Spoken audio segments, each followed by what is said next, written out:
Extrait d'un article publié dans Le Progrès le 2 avril 2012. Tout a commencé en 1878, avec un projet d'État qui récapitulait 162 lignes nouvelles. Mais compte tenu des difficultés dues notamment au relief, ce n'est qu'en 1889 que les travaux de construction démarrent. L'ouverture de l'exploitation entre La Voûte et Yssingeaux est acquise le 9 novembre 1890, puis la première section d'Yssingeaux à Dunières le 21 septembre 1902. Compagnie des chemins de fer départementaux, ligne d'Yssingeaux à La Voûte-sur-Loire, extrait de la notice explicative. Route nationale numéro 103. Traversant ensuite le chemin de grande communication, il remonte le vallon du ruisseau de Nourier jusqu'à Échebrac, d'où il gagne la gorge du Ramel qu'il franchit par un viaduc. Le tracé descend ensuite dans le vallon du ruisseau de Suissèze, franchit à nouveau le chemin de grande communication numéro 6 et descend à flanc de couteau jusque dessous de Beaulieu. Il franchit la Loire sur la ligne de Saint-Étienne au Puy. Monsieur le préfet,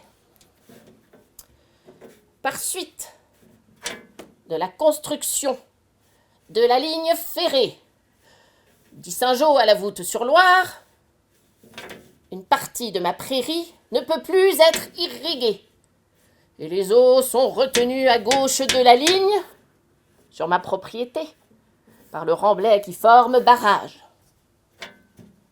C'est pourquoi je viens vous prier, monsieur le préfet, de vouloir bien m'autoriser le plus tôt possible établir un aqueduc d'irrigation à travers la voie à l'origine de la tranchée.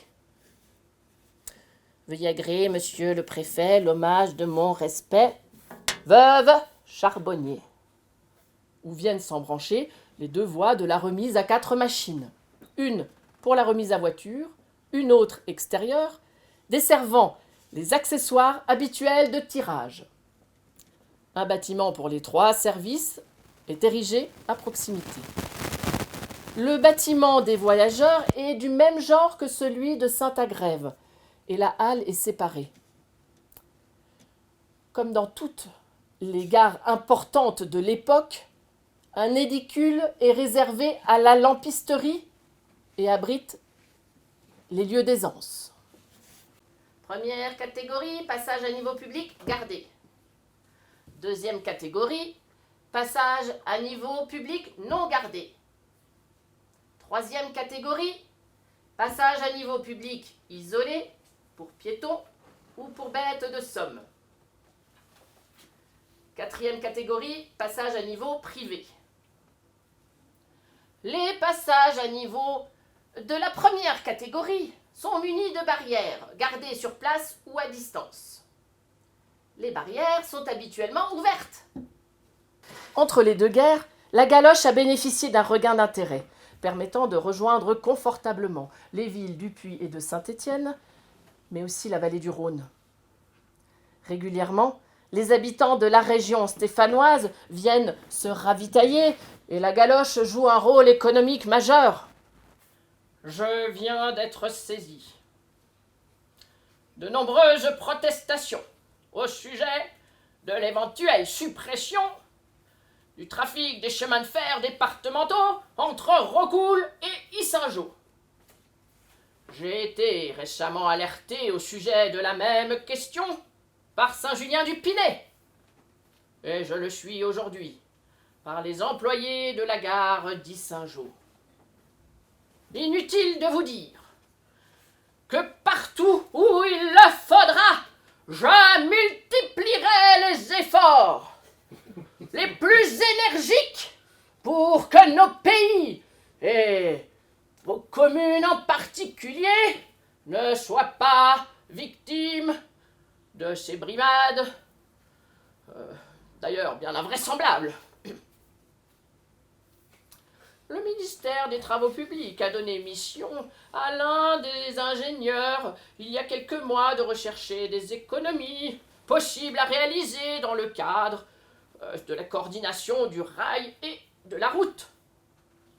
Devant ces formules, les chemins de fer départementaux ont licencié une partie de leur personnel, mais s'opposent, ou du moins protestent, contre une modification et à plus forte raison contre une suppression de leur trafic en Haute-Loire.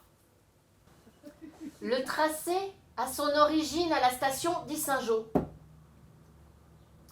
près de la route nationale numéro 103. Traversant ensuite le chemin de grande communication, il remonte le vallon du ruisseau de Mourier jusqu'à Echebrac, d'où il gagne la gorge du Ramel, qu'il franchit par un viaduc.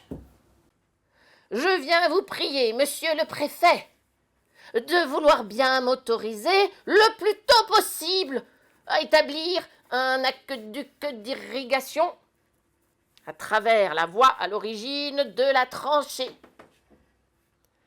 Veuillez agréer, monsieur le préfet, l'hommage de mon respect. Veuve Charbonnier. Deuxième catégorie, passage à niveau public non gardé. Troisième catégorie, passage à niveau public isolé pour piétons et bêtes de somme. Quatrième catégorie, passage à niveau privé. Les passages à niveau de la première catégorie sont munis de barrières gardées sur place ou à distance. Les barrières sont habituellement ouvertes. Elles sont fermées par l'agent homme ou femme chargé de leur manœuvre 5 minutes avant l'heure réglementaire du passage du train.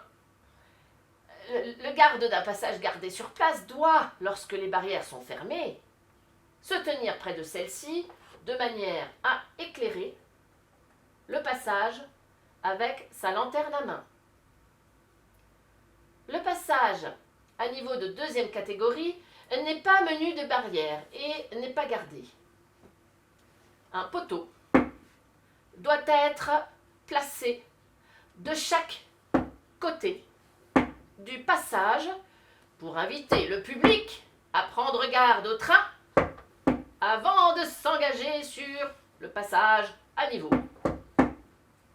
Inutile de vous dire que partout où il le faudra, je multiplierai les efforts pour que nos pays, et votre commune en particulier, ne soient pas les victimes de cette brimade, d'ailleurs bien invraisemblable.